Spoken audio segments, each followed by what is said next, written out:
मैं Lokesh Yadav, lecturer political science, आप सबका अपने यूट्यूब चैनल राजनीति शाला में स्वागत करता हूं। आज का हमारा टॉपिक क्षेत्रीय आकांक्षाओं के अंतर्गत आंध्र प्रदेश और आंध्र प्रदेश से फिर तेलंगाना राज्य के गठन की जो प्रक्रिया है उससे संबंधित है।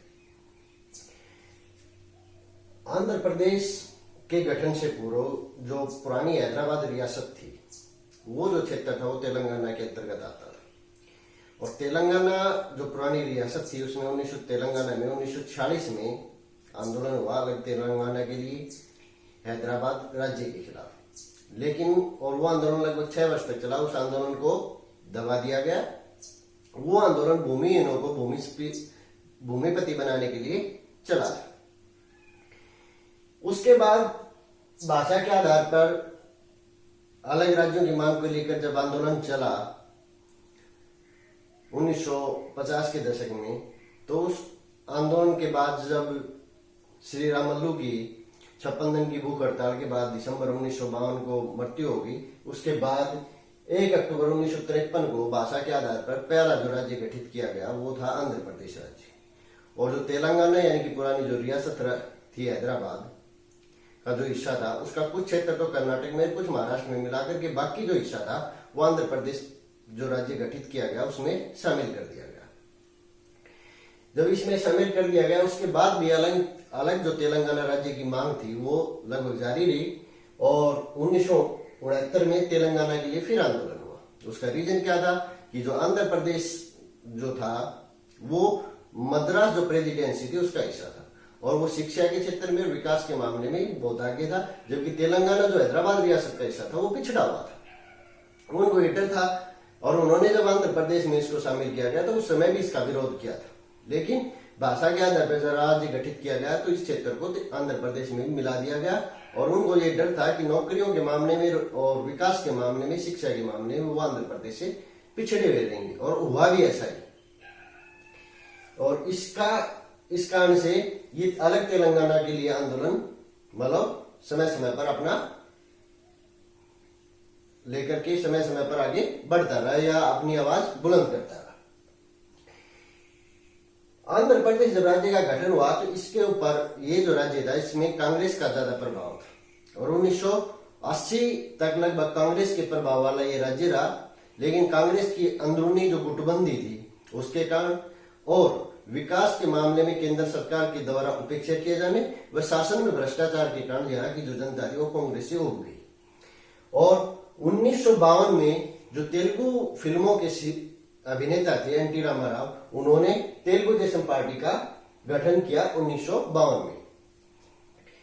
1983 में विधानसभा के लिए चुनाव हुए और इस चुनाव में तेलुगु देशम पार्टी ने 2/3 बहुमत से सरकार बनाई और एनटी रामाराव मुख्यमंत्री बने। एनटी रामाराव जो मुख्यमंत्री बने तो उन्होंने जनता की कल्याण के लिए अनेक योजनाएं चलाई, जैसे जनता को 2 रुपए किलो चावल उपलब्ध कराना, महिलाओं के लिए महिला विश्वविद्यालय की स्थापना करना, शासन को एक कुशल स्वच्छ व स्थिर शासन प्रदान करना प्रशासन के मामले, ये सारी उसने चलाई। लेकिन 1989 के चुनाव आते आते उनकी लोकप्रियता में गिरावट आई। 1989 के जब चुनाव हुए तो कांग्रेस पुनः आंध्र प्रदेश राज्य में सत्ता में लौट आई। उसके बाद 1990 के दशक में जब ताड़ी विरोधी आंदोलन चल रहा था तो 1994 में एनटी रामाराव ने यह वादा किया चुनाव से पहले, अगर उसकी सरकार बनी तेलुगु देशम पार्टी की तो वो आंध्र प्रदेश राज्य में शराबबंदी लागू कर देगा। 1994 में जो चुनाव है तो तेलुगु देशम पार्टी पुनः सत्ता में आई, एनटी रामाराव मुख्यमंत्री बने और एनटी रामाराव ने मुख्यमंत्री बनने के बाद जिस पहली फाइल के ऊपर साइन किए वो शराबबंदी की थी। लेकिन 7 दिसंबर 1995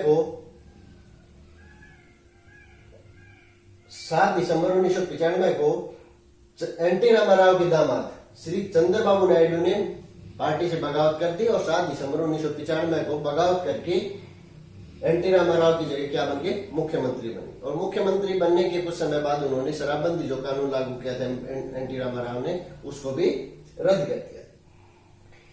चंद्रबाबू नायडू भी काफी लोकप्रिय रहे और उन्होंने 1999 में दोबारा तेलुगु देशम पार्टी पे अपना उसको अधिकार कर लिया था। और 1999 में विधानसभा के चुनाव हुए तो तेलुगु देशम पार्टी पुनः सत्ता में आई और एन टी रामाराव मुख्यमंत्री बने। और उस दौरान एन टी रामाराव एनडीए के घटक दल के तौर पे उन्होंने केंद्र की जो सरकार बनी बीजेपी की, उसमें भी महत्वपूर्ण भूमिका उन्होंने अदा की।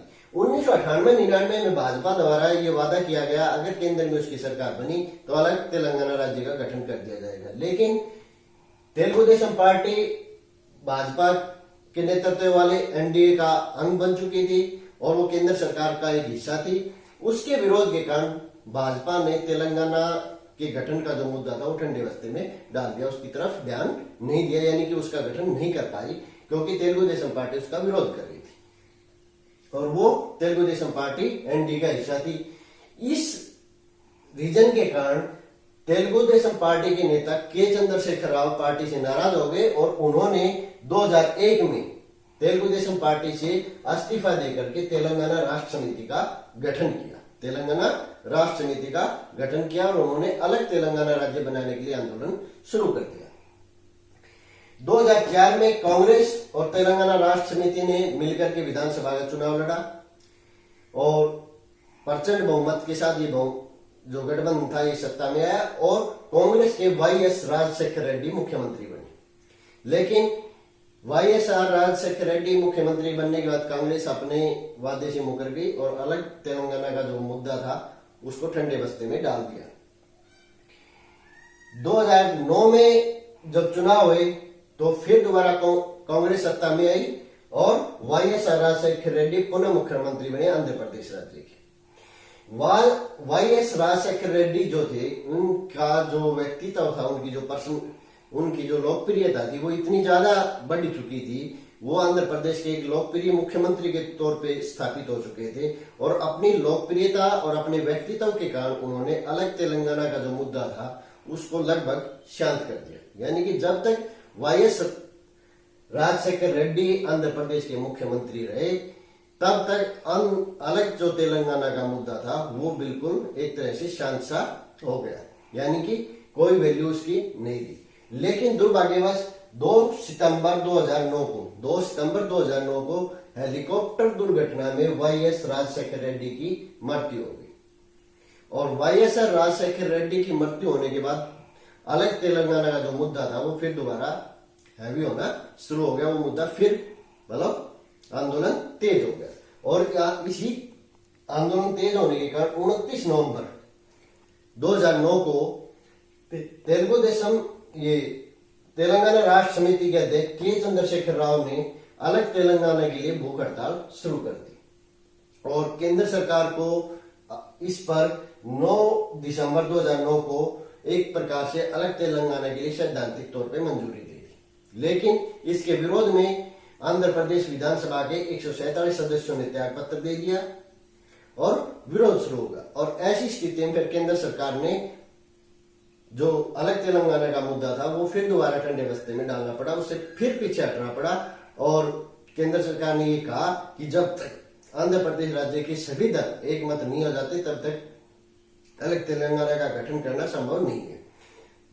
लेकिन इस दौरान जो अलग तेलंगाना के लिए तेलंगाना जो राष्ट्र समिति थी इसने आंदोलन तेज कर दिया और आंदोलन तेज होता चला गया और जो लोग मुख्य उसके बाद जो वाईएस राजशेखर रेड्डी के बाद जो मुख्यमंत्री बने वो इतने लोकप्रिय नहीं थे या उनके व्यक्तित्व में वो क्षमता नहीं थी कि वो अलग तेलंगाना का जो मुद्दा था उसको शांत कर सके और इस प्रकार सरकार को इस दौरान 12 मार्च 2011 को जो वाईएसआर कांग्रेस के वाईएस राजशेखर रेड्डी थे उनके पुत्र भी कांग्रेस से मुख्यमंत्री न बनाने के लिए नाराज चल रहे थे और उन्होंने 12 मार्च 2011 को वाईएसआर कांग्रेस नाम से अलग पार्टी का गठन कर दिया, यानी कि कांग्रेस में भी विभाजन हो गया, यानी कि कांग्रेस और कमजोर स्थिति में हो गई। इन सारी परिस्थितियों के मद्देनजर 1 मार्च 2011 को 18 फरवरी और 20 फरवरी को आंध्र प्रदेश पुनर्गठन जो विधेयक था वो पार्लियामेंट में लाया गया और 18 फरवरी को लोकसभा में और 20 फरवरी को राज्यसभा द्वारा आंध्र प्रदेश पुनर्गठन जो अधिनियम था वो पारित हो गया और 1 मार्च 2014 को राष्ट्रपति द्वारा इसको स्वीकृति दे दी। और इस प्रकार से 2 जून 2014 को आंध्र प्रदेश का विभाजन हो गया और 2 जून 2014 को अलग तेलंगाना भारत का 29वां राज्य के तौर पे अस्तित्व में आ गया। और जो आंध्र प्रदेश के 23 जिले थे उनमें से 10 जिले निकाल करके तेलंगाना राज्य का गठन कर दिया गया। 294 जो टोटल विधानसभा की सीटें थी उसमें से 119 सीटें विधानसभा की तेलंगाना के लिए और 175 सीटें आंध्र प्रदेश के लिए रहेगी।